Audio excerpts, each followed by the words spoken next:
মৰমৰ প্ৰিয় ছাত্ৰ ছাত্ৰীসকল অষ্টম শ্ৰেণীৰ মৰমৰ তোমালোক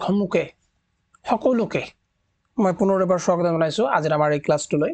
সো আজিৰ ক্লাছটো খুবই ইম্পৰ্টেণ্ট হ'বলৈ গৈ আছে তোমালোকৰ ইতিমধ্যে তোমালোকে জানাই ইউনিট নম্বৰ 1 মই আৰম্ভ কৰিছোঁ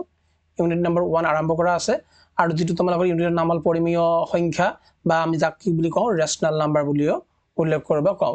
আজি আমি যেটো টপিক আলোচনা কৰিম হেয়া এক নম্বৰ তোমালোকৰ ইউনিটৰে আমাৰ 1.1 এতিয়ালৈকে আৰম্ভ হোৱা নাই এক্সাৰসাইজ 1.1 আৰম্ভ হোৱা নাই তাৰ আগতে যিবিলাক সাম্যক ধাৰণা আমি ল'ব লাগে হেবিলাক আমি আলোচনা কৰি আছো আজি যিখিনি কথা আজি আলোচনা কৰিম আমি হেয়া হল ডিস্ট্ৰিবিউটিভ ল ঠিক আছে অৰ্থাৎ আমি যাক বিতৰণ বিধি বুলিও কোৱা হয় বা কওঁ যেনেকৈ মানি লোৱা যে a b + c এনেকৈ আছে ঠিক আছে দ্যাট মিন্স ইয়াক আমি কি কৰিম বিতৰণ কৰিব লাগিব এৰ লগত b বাৰ পূৰণ হ'ব আৰু এৰ লগত c বাৰ পূৰণ হ'ব তাৰ মানে আমি এনেকৈ লিখিব লাগিব ab + ac কথাখিনি বুজি পাইছো ab + ac এই কি বুলি কোৱা হয় বিতৰণ বিধি বুলি কোৱা হয় বা বিতৰণৰ ল বুলি কোৱা হয় ঠিক আছে সো ইয়া তোমালোকে বুজি উঠিব লাগিব যে বিতৰণ বিধি ক্ষেত্ৰত আমি কিনো কেনেকৈ কৰা হয় ঠিক আছে আফটাৰ দ্যাট আমি এই যদি এটা উদাহৰণ বা एग्जांपल আমি এটা লওঁ তেনেহলে তোমালোকে চাব পাৰিবা যে মই এটা উদাহৰণ লৈ আছো যেনেকৈ 3 4 + 5 ঠিক আছে তেনেহলে ইয়াৰ উত্তৰখিনি কি হ'ব আমি এবাৰ লিখিম 3 * 4 ঠিক আছে প্লাস 3 * 4 হৈ গল এতি 3 * 5 হ'ব ঠিক আছে 3 * 5 3 4 গুণ কিমান হয় 12 হয় প্লাস 3 5 গুণ কিমান হয় 3 5 15 হৈ যায় ঠিক আছে তেনেহলে ইয়াক প্লাস কৰিলে কিমান হ'ব 27 হৈ যাব ঠিক আছে সো এনেকৈ তোমালোকে কৰিব লাগিব আই হোপ তোমালোকে বুজি পাইছা সো আমি আৰম্ভ কৰিম কিন্তু তাৰ আগতে আৰু এটা কনসেপ্ট হেতু হৈ আছে মাল্টিপ্লিকেটিভ আইডেন্টিটি যেনেকৈ 5 * 1 ইয়াত দিয়া আছে = 1 * 5 আমি লিখিব পাৰো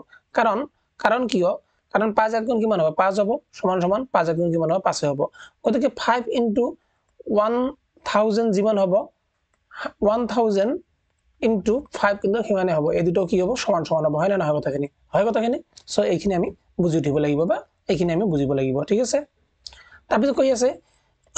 if a rational number is multiplied by 1 then the result is the number itself ঠিক আছে যদি যিকোনো একটা রেশনাল নাম্বার মানি লওয়া আছে there was a rational number মানি লওয়া যে a b c এগুলো রেশনাল নাম্বার হয় বা মানি লওয়া যে এটা পরিমেয় সংখ্যা ন যেনেকৈ এটা পরিমেয় সংখ্যা আমি ভাবি লও যে 2/3 যদি 2/3 আমি 1 ৰে পূৰণ কৰো তেনেহলে যিখিনি আমাৰ आंसर ওলাব সদায় কি ওলাব ৰেশনাল নাম্বাৰ ওলাব ঠিক আছে সো এইখিনি আমি বুজি উঠিব লাগিব তাৰপিছত কি কৈ আছে additive inverse মানে কি এইখিনি তোমালোকে বুজি উঠিব যত্ন কৰা যেনেকৈ 3 + -3 মাইনাস প্লাস কিমান হ'ব মাইনাস হ'ব হয়নে তেনে 3 তাই 3 বাদ দিলে কিমান থাকে 0 থাকে গতিকে কি হৈ যাব এটো আমাৰ additive inverse ৰ ক্ষেত্ৰত এটো কেনেকৈ হ'ব হেতু আমি ট্ৰাই কৰিম যদি আমি -3 সন্মুখত ৰাখো +3 লিখো তেনেহলে কি যাব মাইনাস প্লাসে মাইনাস 3 ৰ পৰা 3 বিয়োগ দিলে কিমান হ'ব 0 হ'ব গতিকে আমি যেনেকৈ নিলিখো কি হয় যেনেকৈ লিখিম তেনেকৈ আমাৰ কি হ'ব आंसर দুটাৰে কি হ'ব সেম হ'ব আমি প্লাসটো আগত লিখো নে মাইনাসটো পিছত লিখো মাইনাসটো আগত লিখো নে প্লাসটো পিছত লিখো যেনেকৈ লিখিম ন কিয় আমাৰ आंसर কি হ'ব সদায় সেম ওলাব ইয়াকে কোৱা হয় অ্যাডিটিভ ইনভাৰ্স বুলি ইনভাৰ্স মানে ওলোটা মনত ৰাখিবা ঠিক আছে সো মাল্টিপ্লিকেটিভ ইনভাৰ্স এটো কি হয় হেতু আমি এতিয়া ট্ৰাই কৰিম যেনেকৈ মাল্টিপ্লিকেটিভ বুলি কৈছে ন যেনেকৈ ইয়াত দিয়া আছে তোমালোকে চাব পাৰিবা আৰু ইয়াত এটো দিয়া আছে 7 টো সন্মুখত লিখিছে ইয়াত 7 টো পিছফালে লিখিছে যেনেকৈ নকৰা কিয় যেনেকৈ যদি তুমি যদি এটো সন্মুখত দিয়ে তথাপিও হ'ব যদি এটো পিছফালে দিয়ে যেনেকৈ মানে তথাপিও হ'ব আগত লিখে পিছত লিখে একো অসুবিধা নাই যদি ইনটু আছে পূৰণ চিহ্ন আছে তেনেহলে একো অসুবিধা নাই ঠিক আছে মাল্টিপ্লিকেটিভ ইনভাৰ্স হেয়া হবই হ'ব ঠিক আছে সো তাৰ পিছত আমি আহি যাও আমাৰ তোমালোকৰ एग्जांपल 1:1 লৈ ঠিক আছে তাৰ মানে এক্সাৰসাইজ 1.1 ত আমি এতিয়া আহি পালো এক্সাৰসাইজ 1.1 ত এতিয়া আহি গলো আজিৰ ক্লাছত আমি আলোচনা কৰিম এক্সাৰসাইজ 1.1 ঠিক আছে যেনেকৈ ইয়াত কৈ আছে যে ৰেশনাল নাম্বাৰ আৰ commutative under addition and multiplication যেটো আমাৰ ৰেশনাল নাম্বাৰ আছে যেটো আমাৰ পৰিমেয় সংখ্যা আছে পৰিমেয় সংখ্যা বিলাক কি হয় যোগ আৰু পূৰণৰ ক্ষেত্ৰত আমাৰ যিখিনি বিনিময় বিধি আছে কমিউনিকেটিভ যেটো আছে কমিউনিকেটিভ যেটো আমাৰ থিওৰি আছে বা নিয়ম আছে বিনিময় বিধিখিনি মানি চলে বুলি কৈ আছে তেনেহলে তোমালোকে কবা যে হয় যোগৰ ক্ষেত্ৰত কমিউনিকেটিভ যোগৰ ক্ষেত্ৰত আৰু পূৰণৰ ক্ষেত্ৰত আমাৰ যেটো কমিউনিকেটিভ প্ৰপাৰ্টি আছে হেতু আমাৰ কি কৰে মানি চলে গতিকে কি হৈ যাব ট্ৰু হৈ যাব TRUE ট্ৰু হৈ যাব 2 নম্বৰ কি কৈ আছে ৰেশনাল নাম্বাৰ আৰ associative under subtraction and division আমাৰ পৰিমেয় সংখ্যাবিলাক বিয়োগ আৰু হৰণৰ ক্ষেত্ৰত সহযোগ বিধি মানি চলা দেখা পোৱা যায় এয়া কিন্তু একেবাৰে মিছা কথা তোমালোকে চাব পৰা অলপ আগত যে পঢ়ালো ঠিক আছে ফলস FALSE ফলস ঠিক আছে আফটাৰ দ্যাট কি কৈ আছে rational number are not close under subtraction কি বুলি কৈছে subtraction মানে হল হৰণৰ ক্ষেত্ৰত subtraction না বিয়োগ subtraction মানে বিয়োগৰ ক্ষেত্ৰত যিবিলাক আমাৰ পৰিমেয় সংখ্যা আছে হেবিলাক কিন্তু বিয়োগৰ ক্ষেত্ৰত আবদ্ধ নহয় ঠিক আছে এয়া শুদ্ধ না অশুদ্ধ rational number are not close মানে আবদ্ধ নহয় under subtraction বিয়োগৰ ক্ষেত্ৰত এটা কি হৈ যাব তেনেহলে ট্ৰু হ'ব TRUE তেনেহলে rational number যিবিলাক আছে ক্লোজৰ ক্ষেত্ৰত কেতিয়া আবদ্ধ হ'ব যেতিয়া প্লাস থাকিব আৰু ইনটু থাকিব তেতিয়াহে আবদ্ধ হ'ব ৰেশনাল নাম্বাৰ ঠিক আছে কোন ক্ষেত্ৰত ক্লোজৰ ক্ষেত্ৰত তাৰ পিছত কি কৈ আছে 0 does not have any reciprocal 0 টো পৰিমেয় সংখ্যা বুলি 0 মানে শূন্য does not have any reciprocal শূন্যৰ কোনো reciprocal নাই অৰ্থাৎ ইয়াৰ কোনো মানে প্ৰতিক্ৰম নাই শূন্যৰ ব্যতিৰেকে আমি কোনো একো লিখিব নোৱাৰো ঠিক আছে এয়া শুদ্ধ হ'বনে অসত্য হ'ব এয়া সত্য শূন্যৰ ভ্যালু সদায় শূন্য হয় শূন্যৰ ব্যতিৰেকে আমি একো লিখিব নোৱাৰো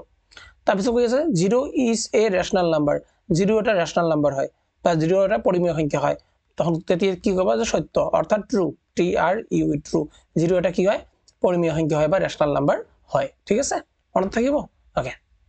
আফটাৰ দ্যাট আমি অংকবিলাক কৰি চাব লাগিব আৰু হয় না নহয় আমি ট্ৰু নে ফলস আমি ক'ব লাগিব যেনেকৈ যেটো আমাৰ 6 নম্বৰ আছে হেতু আমি চাম যেনেকৈ কি দি আছে 6 নম্বৰত 3 divided by 2 into 5 divided by 6 into 4 divided by 7 is equal to 4 divided by 7 into 5 divided by 6 into 3 divided by 2 ইয়াত চোৱা পূৰণ দি আছে পূৰণৰ ক্ষেত্ৰত আমাৰ কি হ'ব পূৰণৰ ক্ষেত্ৰত আমাৰ যিখিনি বিধি আছে যেটো তোমালোকে বিনিময় বিধি হওক বা যিকোনো বিধি হওক হেতু মানি চলা আমি দেখা পোৱা যায় ঠিক আছে পূৰণৰ বিনিময় বিধি মানি চলিব যেনেকৈ ये 3 divided by 2 ये 3 divided by 2 আছে না নাই বলে আছে তেনালে একো অসুবিধা নাই 5 divided by 6 ये 5 divided by 6 আছে না নাই বলে আছে একো অসুবিধা নাই 4 divided by 7 ये 4 divided by 7 আছে না নাই সো আছে গতিকে কোনো অসুবিধা নাই ইয়াৰ উত্তৰ যিখিনি ওলাব ইয়াৰ উত্তৰ হেখিনি ওলাব কাৰণ কি কাৰণ যেনেকৈ মানি লওয়া যে 2 into 6 into 3 দিয়া আছে is equal to ইফালে লিখো যে 3 into 6 into 2 yes wa answer kinu gotai kini ki aibo eke aibo ye jiman aibo ye to himane aibo 6 2 12 3 12 36 is equal to 3 6 18 2 18 36 ঠিক আছে তেনেহলে সেম আহিলে কথাখিনি বুজি পাইছা ওকে সো ইয়া কি হৈ যাব আমাৰ ট্ৰু হৈ যাব 6 নম্বৰ কি হ'ব TRUE ট্ৰু এতিয়া 7 নম্বৰৰ কথা কম এতিয়া ঠিক আছে B + C আৰু ইয়াৰ উত্তৰ আছিল A ৰে B কিবাৰ পূৰণ দিব লাগিব B এৰ লগত C কিবাৰ পূৰণ দিব লাগিব তেনেহলে ইয়াৰ উত্তৰ হ'ব AB + AC কিন্তু ইয়াত চোৱা এটো মানি লওয়া যে A এটো B এটো C এৰ লগত এ কিবাৰ পূৰণ হলতেন এৰ লগত এৰ কিবাৰ পূৰণ হলতেন কিন্তু আমি ইয়াত দেখা পাইছো যে 5 divided by 9 এর লগত পূৰণ কেৱল মাত্ৰ কাৰ হৈছে প্ৰথমটো হৈছে 1 divided by 3 ভগ্নাংশটো হৈছে প্লাস 7 divided by 3 এনেকৈ লিখি দি আছে তেনলে শুদ্ধ হ'ব না ভুল হ'ব ইয়া কি হ'ব ফলস হৈ যাব FALSE ফলস হৈ গল ঠিক আছে 8 নম্বৰ এতিয়া 8 নম্বৰ চোৱা 8 নম্বৰ কি কৈ আছে চোৱাচোন 8 নম্বৰত 8 নম্বৰত ই আমি কৰি চাম ঠিক আছে ই দি আছে 7 divided by 12 minus 3 divided by 7 plus 11 divided by 12 is equal to 7 divided by 12 minus bracket start 3 divided by 7 plus 11 divided by 12 ঠিক আছে এই আমি কেনেকৈ কৰিম চোৱা ইয়াতে এটা উদাহৰণৰ সহায়ত আমি বুজিব যত্ন কৰিম যদি এৰ মান a এটোৰ মান a হয় a minus b plus c is equal to ইয়াৰ কি দিয়া আছে ইয়াত দিয়া আছে 7 divided by 12 ন তার মানে c minus ইয়াত কি দিয়া আছে 3 divided by 7 মানে মানি লওয়া যে b plus ac a এর মান হবে আমাৰ এটো এনেকৈ এ লিখিম এটি এটাকে মান ধৰি লও মানি লও যে এর মান 2 minus b মান 4 plus c মান 8 is equal to c মান 8 minus b মান হবো b মান হল 4 plus a মান 2 তেনেহলে आंसर কি ওলাব 4 আৰু 8 যোগ কৰো মাইনাস এ প্লাস এ মাইনাস কৰিলে 4 ওলাব আৰু 2 minus নে প্লাস হ'ব প্লাস 4 আহিব ইয়াত হৈছে ইয়াত আহিব 8 minus 4 5 6 6 আহি যাব সো ইয়াত কি হ'ব 4 5 6 is equal to 8 ৰ পৰা 6 মাইনাস কৰিব লাগে 2 দুইটাৰে आंसर কি ওলালে বেলেগ বেলেগ ওলালে ন গতে কি কি হৈ যাব ফলস হৈ যাব অসত্য হৈ যাব FALSE ফলস হৈ যাব ঠিক আছে বুজি পাইছা ওকে আফটার দ্যাট 9 নম্বৰ কি হৈ আছে 9 নম্বৰ কি হৈ আছে ইয়াৰ লগত -3 ডিভাইডেড বাই 11 ৰ লগত 2 ডিভাইডেড বাই 9 পূৰণ কৰিছে ইজ ইকুয়াল টু -3 ডিভাইডেড বাই 11 লাগিছে পূৰণ কৰিলে তো বাঢ়িলেতেন ইয়াত অন্তত 2 ডিভাইডেড বাই 9 আহিলেতেন ঠিক আছে গতিকে এটা অহা নাই বা লিখি দিয়া নাই গতিকে ইয়াও কি হৈ যাব ফলস হৈ যাব ফলস ওকে তাৰ পিছত ইয়া কি দিয়া আছে যদি ভগ্নাংশ হয় এই ভগ্নাংশৰ লগত এইটো ভগ্নাংশ এবাৰ যাব এই ভগ্নাংশৰ লগত এই ভগ্নাংশটো এবাৰ যাব তেনেহলে 4 ডিভাইডেড বাই 9 এনেকুৱাকৈ দি আছে প্লাস আছে 4 ডিভাইডেড বাই 9 এনেকুৱাকৈ দি আছে -5 ডিভাইডেড বাই 6 ঠিক আছে ইয়া কি হ'ব তেনেহলে ট্ৰু হৈ যাব TRUE ট্ৰু ইয়া বিতৰণ বিধি মানি চলি আছে মই তোমাক শিকাইছো ন অলপ আগতে কলো A B plus C या B plus C ठीक है তেনেহলে হ'ব AB ইসবা A আহিছে B আহিছে প্লাস AC ইসবা A আহিছে আৰু C আহিছে ঠিক আছে আই হোপ তোমালোকে বুজি পাইছা যদি বুজি পোৱা নাই মোক জনাবা ঠিক আছে কিন্তু মই ভাবো যে তোমালোকে এইখিনি বস্তু খুব সুন্দৰকৈ বুজিব পাৰিছা ঠিক আছে okay after that next 2 number আমি আৰম্ভ কৰিম right additive inverse of the following যোগাত্মক যেটো আমাৰ ইনভাৰ্স আছে এখানে আমি ইয়াতে কি কৰিব লাগে উলিয়াই দিব লাগে যোগাত্মকটো ঠিক আছে যোগাত্মক বিপৰীত বুলি কম আমি ইনভাৰ্স মানে বিপৰীত যোগাত্মক বিপৰীত কি কৰিব লাগে উলিয়াই দিব লাগে সো যোগাত্মক বিপৰীতৰ ক্ষেত্ৰত ইয়া চোৱা -7 ডিভাইডেড বাই 9 এৰ উত্তৰ কি হবে যোগাত্মক বিপৰীত বুলি কৈছে ন এৰ উত্তৰ হবে 7 ডিভাইডেড বাই 9 ঠিক আছে এক নম্বৰ হৈ গল দুই নম্বৰত কি দি আছে দুই নম্বৰত দি আছে 3 3 এৰ কিনো হ'ব 3 এৰ যোগাত্মক বিপৰীত হ'ব -3 3 নম্বৰ মাইনাস থাকিলে প্লাস কৰিব লাগে জাস্ট ঠিক আছে 3 নম্বৰৰ কি হ'ব 2 ডিভাইডেড বাই 8 ঠিক আছে 4 নম্বৰৰ কি হ'ব 19 ডিভাইডেড বাই 7 5 নম্বৰৰ কি হ'ব a ডিভাইডেড বাই c ঠিক আছে আই হোপ তোমালোকে এইখিনি গোটেইখিনি বুজিব পাৰিছা যদি বুজিব পৰা নাই তোমালোকে মোক জনাব পাৰিবা ঠিক আছে আই হোপ তোমালোকে এইখিনি বুজিব পাৰিছা আৰু ঠিক আছে কাৰণ সহজ হয় এইখিনি গোটেইখিনি বস্তু after that 3 number write the additive inverse of the -20 divided by 11 -20 divided by 11 or additive inverse of 20 divided by 11 and 5 divided by 6 here hobo -5 divided by 6 ঠিক আছে okay after that পৰৱৰ্তী কোৱেশ্চন কি কৈ আছে write multiplicative inverse of the following multiplicative মানে হল পূৰণৰ ঠিক আছে মানে উল্টা কৈ দিব লাগে -13 তেনেহলে ইয়া কি হ'ব ইয়াৰ উত্তৰ হ'ব 13 তলত কিমান আছে 1 আছে একটো ওপৰত যাব আৰু তলত কি হইব -13 ঠিক আছে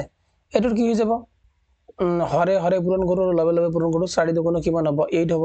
আৰু মাইনাসে প্লাস হৈ যাব 7 লং 63 63 হৈ যাব ঠিক আছে এটো তো আমাৰ কি হল আমি জাস্ট মাল্টিপল কৰিলো ঠিক আছে কিন্তু ইয়াৰ গুণাত্মক বিপৰীত বা মাল্টিপ্লিকেটিভ ইনভার্স হ'ব কি 63 ডিভাইডেড বাই 8 উল্টাখিনি হৈ যাব ঠিক আছে ইয়াৰ কি হ'ব ইয়াৰ হ'ব তলত আহিব 5 ওপৰত কি আছে 2 দুগুণ 4 -4 তেনেহলে ইয়াৰ উত্তৰ কি হ'ব মাল্টিপ্লিকেটিভ ইনভাৰ্স -4 তলত আহিব ওপৰত কি আহিব 5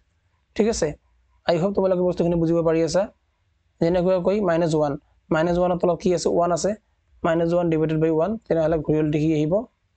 একটি কথা -1 আহিব ইয়াৰ মাল্টিপ্লিকেটিভ ইনভাৰ্স কি হ'ব 2n আৰু ওপৰত কি আহিব 5 আহিব ঠিক আছে আই হোপ তোমালোকে এই গোটেইখিনি বস্তু বুজিব পাৰিছা যদি বুজিব পৰা নাই তোমালোকে মোক জনাব যত্ন কৰিবা ঠিক আছে মই আকৌ তোমালোকক বুজাই দিবলৈ যত্ন কৰিম তাৰ পিছত কৈ আছে is 5 divided by 3 a multiplicative inverse of -1 2 divided by 3 ঠিক আছে কৈ আছে যে -1 2 divided by 3 যে আছে 3 ৰ গুণাত্মক বিপৰীত 5 divided by 3 হয় নে যদি হয় যুক্তি দিব কৈ আছে ঠিক আছে যে হয় নে নহয় সো আমাৰ ইয়াত দি আছে 5 divided by 3 ইয়াৰ মাল্টিপ্লিকেটিভ ইনভাৰ্সৰ কথা কৈ আছে 3 ইয়াত দি আছে -1 ইয়াত দি আছে 2 আকৌ সমাধান কৰো ইয়াক 3 3 এক গুণ কিমান হয় 3 এক 3 আৰু 3 দুগুণ কিমান হ'ব 6 আহিব ঠিক আছে -6 আহি যায় গতিকে এইটো আনসাৰ আৰু এইটো আনসাৰ কি সেম নেকি সেম নহয় গতিকে কি হ'ব ইনকারেক্ট হ'ব বা অশুদ্ধ হৈ যাব ঠিক আছে after that 6 number what are the multiplicative inverse of 1 একৰ মাল্টিপ্লিকেটিভ আৰু এডিটিভ ইনভাৰ্স কি হ'ব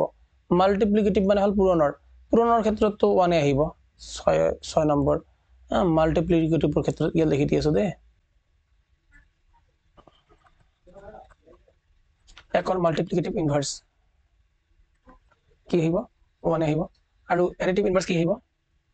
a d d i t i v additive inverse কি আহিব -1 আহিব ঠিক আছে তাৰপিছত 7 number what are the multiplicative inverse of -4 divided by 9 year multiplicative পূৰণৰ কথা কৈ আছে ন তেনেহলে ইয়াৰ উত্তৰটো হ'ব 9 divided by -4 আৰু ইয়াৰ কৈছে মাল্টিপ্লিকেটিভ ইনভাৰ্স ইয়াৰ হ'ব 16 divided by 11 ঠিক আছে আই হোপ তোমালোকে গোটেইখিনি বস্তু বুজিব পাৰিছা যদি বুজিব পৰা নাই তোমালোকে মোক জনাই দিব পাৰিবা ঠিক আছে কমেন্ট বক্সত তোমালোকে জনাই দিবা এট লিস্ট থ্যাংক ইউ কবা আমার এবিসি কোচিং সেন্টার আমার জিনকেটার যে সকল ছাত্রছাত্রী আছে ক্লাস 8 তোমালোকে যদি চাই আছা তেনেহলে মোক জনাবা যে স্যার মাই নেম ইজ অমুক বৰ্ণালী তাৰপিছত মনজিত মনদীপ তাৰপিছত আমাৰ পূৰ্ণিমা ঠিক আছে আৰু তোমালোকে যদি চাই আছা কোনোবাই তেনেহলে মোক জনাব পাৰিবা ঠিক আছে 8 নম্বৰ এতিয়া 8 নম্বৰ কি কৈ আছে right the reciprocal of the following two number reciprocal বুলি কোৱাৰ লগে লগে তোমালোকে ক'ব পাৰা যে প্ৰতিক্ৰম ঠিক আছে প্ৰতিক্ৰম লিখিব দিছে তেনেহলে প্ৰতিক্ৰম মানে উল্টা লিখিব দিছে ইয়াত 2 divided by 3 আছে ইয়াত কি হ'ব তেনেহলে आंसर 3 divided by 2 ইয়াত -5 divided by 12 আছে ইয়াত কি হ'ব তেনেহলে -12 divided by 5 আহি যাব ঠিক আছে ইয়া কি হৈ যাব মানে ৰেচিপ্ৰকিয়েল হৈ যাব বা উল্টা হৈ যাব ৰেচিপ্ৰকিয়েল মানে হল উল্টা মন ৰাখিবা তাৰ পিছত write the rational number whose reciprocal are the numbers themselves এনেকুৱা কেতবোৰ rational number লিখিব লাগে যাৰ ৰেচিপ্ৰকিয়েল উল্টাই লিখিলে সেই নাম্বাৰটোই হয় যেনেকৈ এটা হল -1 এটা হল 1 ঠিক আছে -1 অক লিখিলে যেনেকৈ লিখিবা তেনেকৈ আহিব ৰেচিপ্ৰকিয়েল হেখিনি হ'ব যেনেকৈ যদি 1 অক আমি ভাবো তেনেহলে 1 divided by 1 তলত তো আমাৰ কোনো ভ্যালু নাই 1 অৰ হয়নে সবৰে তলত 1 থাকে সেই কাৰণে 1 ইকুয়াল টু আমি কি লিখিব পাৰো 1 এ লিখিব পাৰো ঠিক আছে আফটাৰ দ্যাট 10 নম্বৰ কি কৈ আছে multiply -25 divided by 26 with the reciprocal of 5 divided by 13 ঠিক আছে সো মাল্টিপ্লাই কৰিব দিছে অৰ্থাৎ প্ৰতিক্ৰমেৰে পূৰণ কৰিব দিছে কাৰ প্ৰতিক্ৰমেৰে পূৰণ এইটো সো -25 divided by 26 পূৰণ ইয়াৰ প্ৰতিক্ৰম কৰিব লাগিব 13 divided by 5 হৈছে এতিয়া কাটাকাটি কৰিলে হৈ যায় ঠিক আছে সো আমি এনেকৈ কৰিম বাজি ইয়াত পূৰণৰ প্ৰতিক্ৰম বিধি প্ৰয়োগ কৰা হৈছে ওকে 10 নম্বৰত কাটাকাটি কৰিলে কৰা যাব 5 কে 5 5 5 গুণ 25 13 কে 13 2 13 26 তেনে তলত আহিব 2 1 কে 2 ওপৰত 5 কে 5 5 divided by 2 হ'ব ইয়াৰ आंसर মাইনাস আছে নেকি মাইনাস আছে গতিকে -5 হ'ব ঠিক আছে এটি 11 নম্বৰ কি কৈ আছে চোৱা write the properties which are used in the following তলত আমি কি আমাৰ properties ব্যৱহাৰ কৰিছো না কেনেকুৱা ধৰণৰ properties ব্যৱহাৰ কৰিছো এইবিলাক আমাক লিখিব দিছে সো তোমালোকে লিখিব পাৰিবানে কি বিধি প্ৰয়োগ কৰা হৈছিল এইটো যেনেকৈ ক্ৰম বিনিময় বিধি ব্যৱহাৰ কৰা হৈছিল ঠিক আছে যেনেকৈ -3 divided by 5 আছে ইয়াত ইফালে আহিছে -3 divided by 5 ইকুয়াল টু ইফালে আছে ন ইয়া হ'ব আমাৰ ক্ৰম বিনিময় বিধি ঠিক আছে 2 নম্বৰ কি দি আছে -4 divided by 5 plus 0 এইটো কি হ'ব 2 নম্বৰটো সোয়া এডিটিভ ইনভার্স হৈ যাব ঠিক আছে যোগাত্মক অভেদ হৈ যাব ইয়াত কি হ'ব যোগাত্মক অভেদ হৈ যাব 2 নম্বৰত ঠিক আছে আৰু 3 নম্বৰ যেটো আছে 3 নম্বৰত কি হৈ যাব 3 নম্বৰত কৈ আছে যে 2 divided by 9 into 1 is equal to 1 into 2 divided by 9 is equal to 2 divided by 9 এটো কি হ'ব গুণাত্মক অভেদ হৈ যাব ইয়াত গুণ হৈছে ঠিক আছে ইয়াত পূৰণ আছে পূৰণৰ অভেদ আৰু ইয়াত যোগৰ অভেদ ঠিক আছে সো এইখিনি বস্তু আশা কৰো তোমালোকে বস্তুখিনি ভালদৰে বুজিব পাৰিছা যদি বুজিব পৰা নাই তোমালোকে মোক জনাব পাৰিবা ঠিক আছে ইয়াত যোগাত্মক অভেদ ইয়াৰ গুণাত্মক অভেদ কি আছে পূৰণৰ ক্ৰম বিনিময় বিধি ঠিক আছে সো ইয়াৰ পৰৱৰ্তী ক্লাস আমি 12 নম্বৰ অৰ্থাৎ অংক কৰিম ঠিক আছে অংক কৰি পিনে আমি এই লেসনটো শেষ কৰিম গতিকে 11 নম্বৰলৈ আজি দেখুৱাই দিলোঁ আশা কৰোঁ তোমালোকে গোটেইখিনি বস্তু বুজি পাইছা যদি বুজি পোৱা নাই মোক কমেণ্ট বক্সত জনাবা আজিলৈ মানে জয় হিন্দ জয় ভাৰত